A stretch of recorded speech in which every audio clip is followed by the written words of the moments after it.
As leituras deste quarto domingo da Quaresma transmitem-nos a mensagem que Deus nos ama incondicionalmente. A primeira leitura alerta-nos que, quando o homem renuncia a Deus da sua vida e escolhe uma vida de egoísmo, indiferença e de orgulho, está a construir um caminho que só pode levar à dor e à morte. No entanto, a leitura também nos diz que Deus que nos ama dá sempre ao seu povo outra oportunidade para mudar o caminho da perdição em caminho de esperança, o caminho da morte em caminho de vida. Na segunda leitura, São Paulo fala-nos do amor imenso, incondicional e profundo que Deus tem por todos nós e como a sua misericórdia é infinita. E que em Jesus Cristo, Deus ensina ao homem o caminho que leva à vida eterna. No Evangelho de hoje, São João recorda-nos que Deus nos amou de tal modo que enviou o seu Filho muito amado ao nosso encontro para nos oferecer a salvação. Em Jesus Cristo somos convidados a aprender a amar e servir o próximo. Todos nós somos chamados a percorrer com Jesus o caminho da caridade, da entrega, do perdão, do acolhimento, da partilha, da solidariedade e da fraternidade.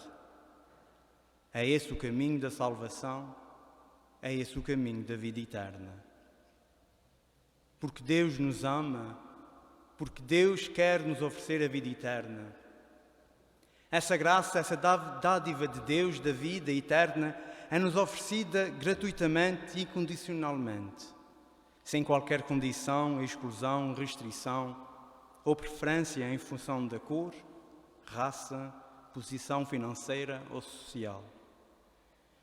Deus amou o mundo de tal maneira que deu o seu Filho unigênito, para que todo aquele que nele crê não pereça, mas tenha a vida eterna. Mas depende de cada um de nós decidir se aceitamos esse dom de Deus ou se o rejeitamos.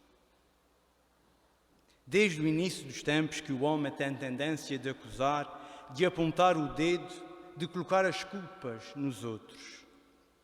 Nunca é minha culpa, é sempre a culpa do outro que está ao meu lado.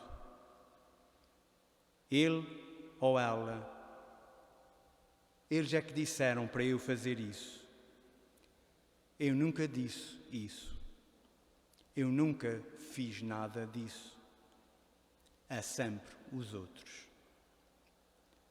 Lembram-se de Adão e Eva?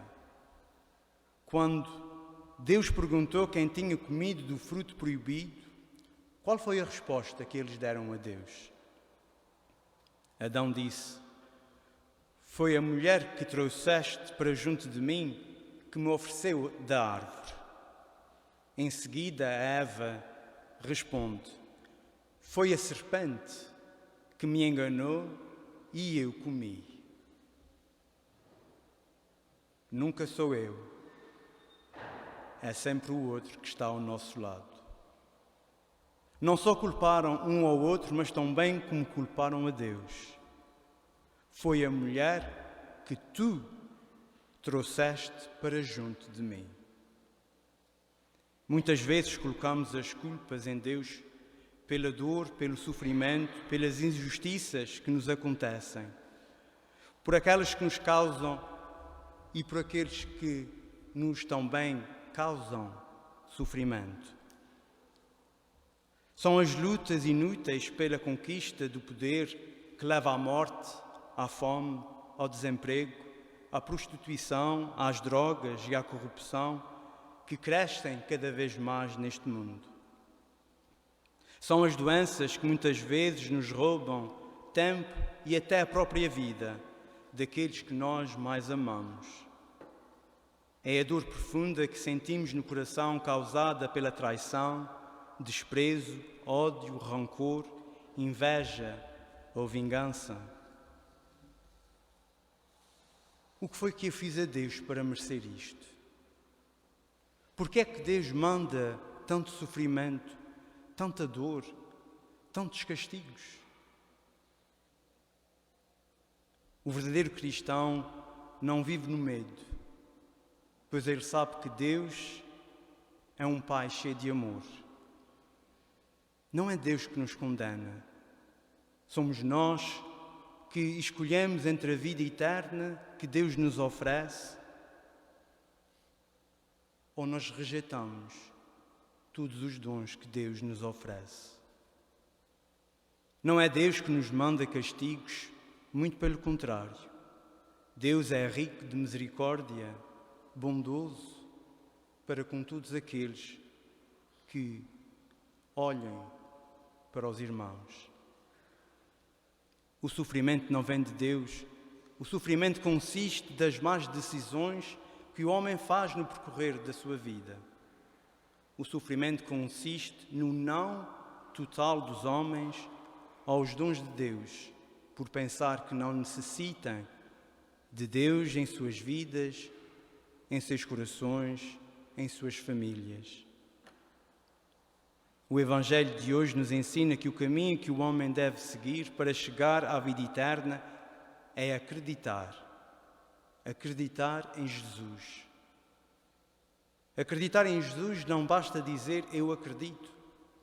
Acreditar significa verdadeiramente escutar, acolher, praticar, viver e ensinar a palavra de Jesus aos nossos irmãos.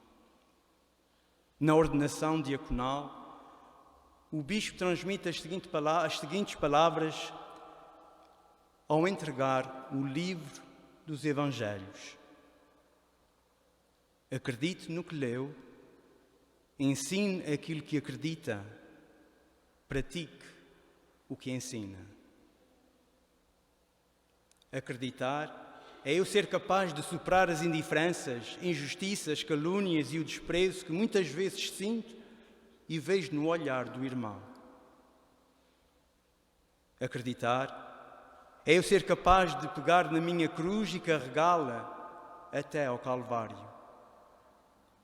Acreditar é eu ser capaz de ajudar ao irmão a transportar a sua cruz quando já lhe falta as forças para seguir a sua caminhada. Acreditar é eu ser capaz de me levantar após cada queda que tenho pelo caminho, porque estou cansado, porque não vale a pena, porque eu nunca mais lá chego. Acreditar é eu ser capaz de ter uma palavra de carinho, ternura, de afeto, para com os outros, mesmo quando só sinto dor e sofrimento, no corpo e na alma. Acreditar é eu ser capaz de ir até o fim da minha caminhada, mesmo quando sou insultado, humilhado, empurrado, traído e abandonado por aqueles que se diziam meus amigos.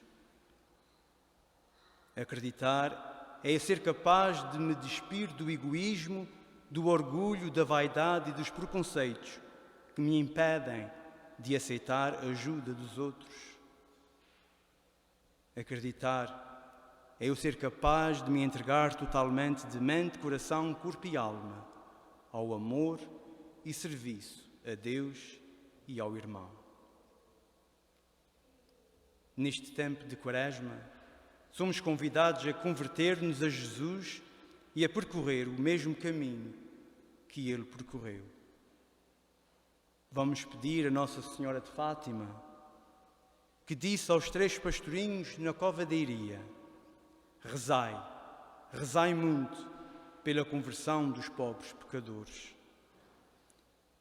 para que saibamos rezar pela nossa própria conversão, pela conversão das nossas famílias, dos nossos amigos, da nossa comunidade, da nossa nação e do nosso mundo, para que possamos ver, acreditar e aceitar a verdadeira luz do mundo, que nos amostra o caminho, a verdade e a vida eterna. Louvado seja Nosso Senhor Jesus Cristo.